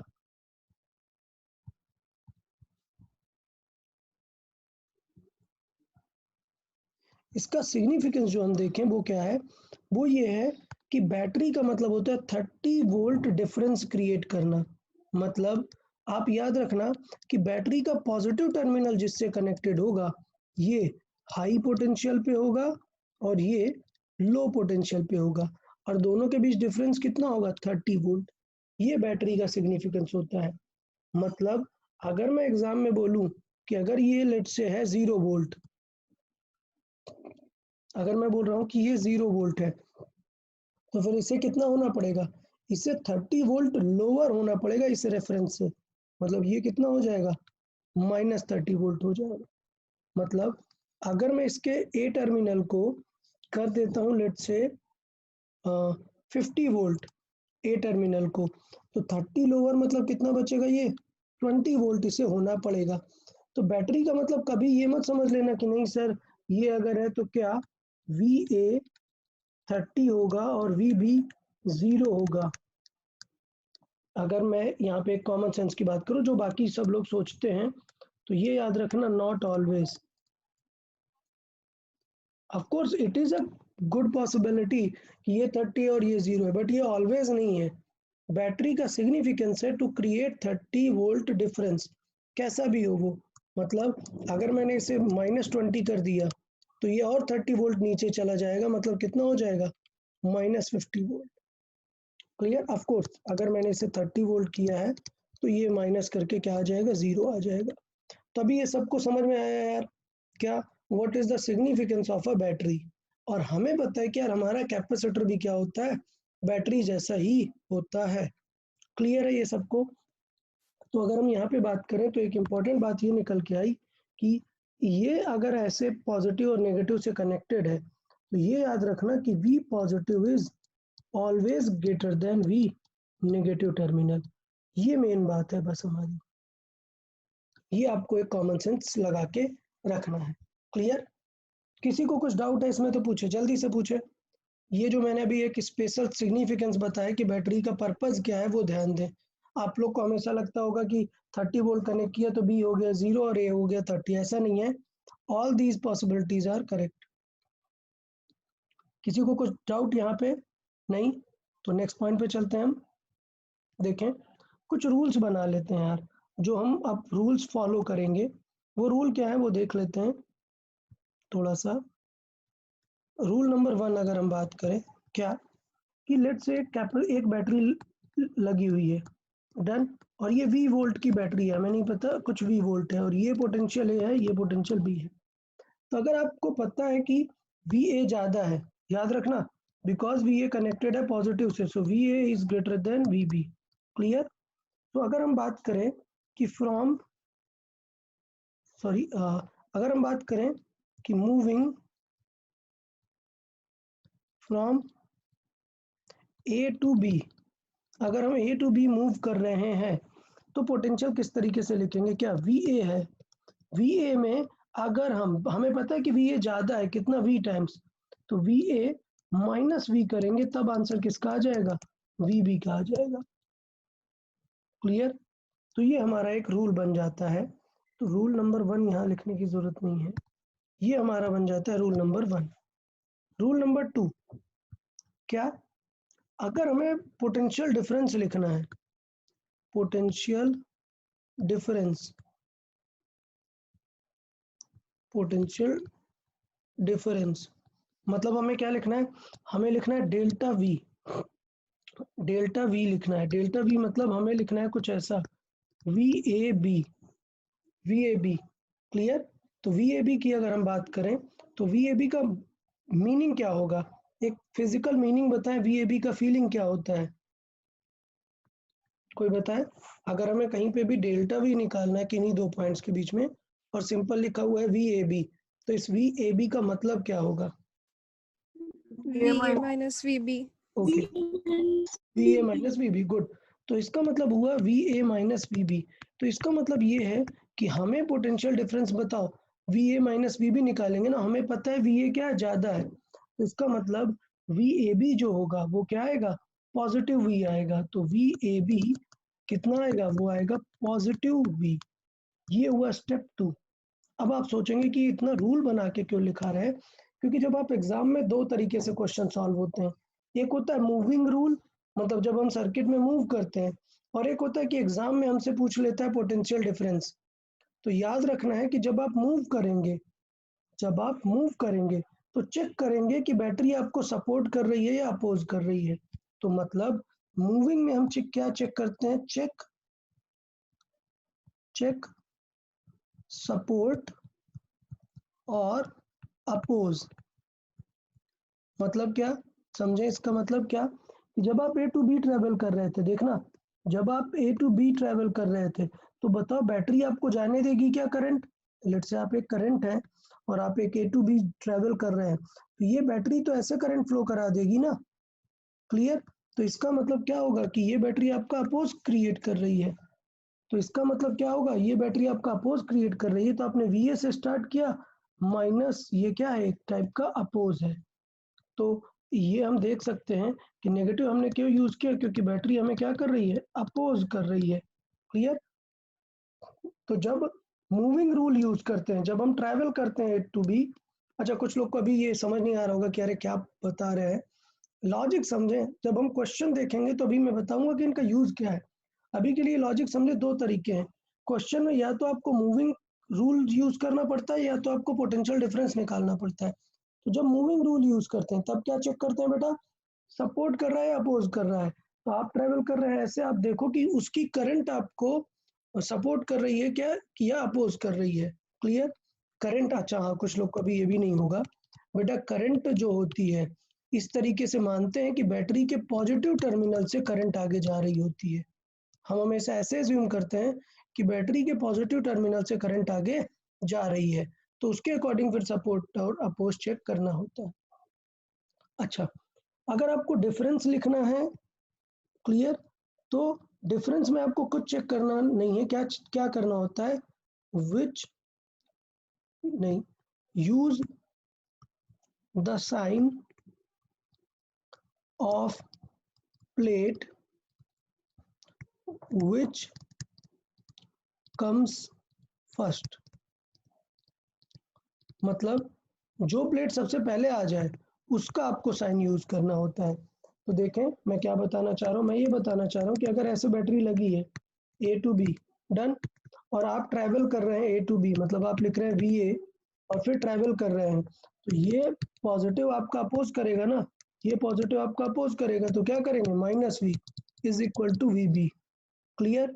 अगर सपोज बैटरी उल्टा रखी है, आप B2A ट्रैवल कर रहे हैं, आप ट्रैवल कर रहे हैं B2A, तो आप लिखेंगे VB, बट अभी बैटरी आपका सपोर्ट करेगी ना, तो VB plus V is equal to क्या आ जाएगा, VA। ये होता है support and oppose rule. Done. तो दो चीजें हमने देखी, जब हम A से ट्रैवल करेंगे तो ये बैटरी की करंट अपोज करेगी, बट जब हम B से ट्रैवल करेंगे तो बैटरी की करंट हमें सपोर्ट करेगी। तो ये क्या है, सपोर्ट एंड अपोज रूल। तो ये जो हमने देखा ये क्या है, support and oppose, support and oppose. Clear? और दूसरा रूल क्या है, दूसरा रूल है कि जब हम डायरेक्टली डिफरेंस लिखते हैं तो कौन सा साइन सामने आ गया है। तो अगर हमने ये लिखा हुआ है और डायरेक्टली हम डिफरेंस लिख रहे हैं ए और बी, पॉजिटिव नेगेटिव, तो अगर हम डेल्टा वी लिखना चाहते हैं और क्या लिखना चाहते हैं, वी ए बी, तो ए से बी तक में कौन सा साइन पहले आ रहा है, ए से बी में पॉजिटिव पहले आ रहा है, तो आंसर क्या आएगा, प्लस वी। और अगर हम बी ए लिख रहे हैं तो पहले कौन सी प्लेट आ रही है बी से चलने में, नेगेटिव, मतलब क्या होगा, माइनस ए। क्लियर? तो इसका मतलब हम देखते हैं विच प्लेट कम्स फर्स्ट, तो यहाँ पे कौन सा रूल आता है, विच प्लेट कम्स फर्स्ट। तो अभी दोनों को लॉजिक समझ में आ रहा है, क्योंकि एग्जाम में अलग अलग पर्सपेक्टिव से पूछता है। हमें जरूरत पड़ती है ट्रैवल रूल की भी, कि हम यहाँ से यहाँ तक मूव कर रहे हैं, और हमें कई बार जरूरत पड़ती है वोल्टेज डिफरेंस की। मतलब सोचो एक रैंडम सा ऐसे सर्किट बना देगा, ये कैपेसिटर, ये बैटरी, ये कैपेसिटर, कुछ रैंडम सा, और बोलेगा इन दोनों पॉइंट का डिफरेंस बताओ, तो हमें इस बार क्या लिखना पड़ेगा, VBC लिखना पड़ेगा। डन। अगर डिफरेंस पूछा है, कई बार जरूरत पड़ती है कि आपको ट्रैवल रूल की जरूरत पड़ेगी, कब, जब आपसे पूछेगा that VA we know, now find the VB, तो इसका मतलब आपको क्या यूज करना पड़ेगा, ट्रैवल करना पड़ेगा फ्रॉम VA टू VB। तो दैट्स व्हाई आपको सारे रूल्स क्लियर होने चाहिए कि हम किस फॉर्मेट में करने वाले हैं। अब एक सेकेंड रुके, ये चीज तो मैंने बैटरी के लिए समझाई है ना, बैटरी के लिए सेम रूल फॉलो होता है कैपेसिटर के लिए भी, तो मैं सेम चीज लिखूंगा, कैपेसिटर के लिए भी सेम रूल फॉलो होता है। एक मिनट, तो यहाँ पे डिफरेंट लिखने की जरूरत नहीं है, मैं बात करता हूँ कैपेसिटर के लिए भी सेम रूल फॉलो होता है। मतलब ये ए टू बी एक कैपेसिटर है जो कि ऑलरेडी चार्ज है, प्लस माइनस इसका सी है कुछ पोटेंशियल, और क्यू पोटेंशियल, क्यू चार्ज से ये चार्ज है, ए एंड बी। तो सेम तरीके से लिखेंगे, इस पे भी एज अ बैटरी ही ट्रीट करेंगे। क्या हो जाएगा, वी ए पहले अपोज करेगा ये कैपेसिटर हमें वी ऑफ कैपेसिटर, तो कैपेसिटर का वी कैसे लिखते हैं, क्यू बाई सी से, ये हो जाएगा वी बी। तो ये हो जाएगा रूल 1। डन। इस पे भी रूल 2 लिख सकते हैं, अगर हमें वी ए बी लिखना है तो हमें लिख सकते हैं कि पहले पॉजिटिव प्लेट मिली है, मतलब पहले पॉजिटिव का क्यू बाई सी। तो सिमिलर रूल किसके लिए यूज होता है, कैपेसिटर के लिए भी यूज होता है। तो ये जस्ट हमने एक पैटर्न यहाँ पर बता दिया है, डिस्कस कर लिया हुआ है। इसमें अभी किसी को कुछ डाउट है तो बताए, अदरवाइज नेक्स्ट लेक्चर में हम इस पे क्वेश्चन करेंगे तो आपको और आइडिया क्लियर होगा। अभी के लिए कुछ डाउट है तो बताए। जहां तक कि इसमें डाउट नहीं होना चाहिए, आप लोग को याद करना चाहिए तो मैं चाहता हूँ कि नेक्स्ट लेक्चर में जब मैं पूछूं तो आपको याद होनी चाहिए ये सारी चीजें। क्लियर? आपको ये सारी चीजें याद होनी चाहिए। तो अभी किसी को कुछ डाउट है तो बताएं, अदरवाइज इट्स प्रेफरेबल कि आप लोग याद कर लेंगे इसे। 2 ही रूल है, अगर मूविंग है तो क्या करना है, चेक करना है सपोर्ट कर रहा है या अपोज कर रहा है, और अगर डिफरेंस लिखना है तो चेक करना है क्या कि प्लेट कौन सा पहले आ रहा है। याद रखो ये वाला लॉजिक नेक्स्ट चैप्टर में भी काम आने वाला है। तो अगर आपको बहुत अच्छे क्वेश्चंस करने हैं तो ये ध्यान देना पड़ेगा कि ये लॉजिक इंपॉर्टेंट है आपके लिए। किसी को कुछ डाउट पूछे? Any doubt? ओके, तो फिर हम आज का सेशन क्लोज करते हैं यार। आज के लिए हम यही डिस्कस करते हैं, नेक्स्ट लेक्चर में हम यहाँ से स्टार्ट करेंगे थोड़ा सा, और इस पे बेस्ड हम कुछ क्वेश्चंस भी डिस्कस कर लेंगे नेक्स्ट लेक्चर में। ओके, चलिए देन आज के लिए इतना ही रखते हैं। Goodbye everyone, bye bye.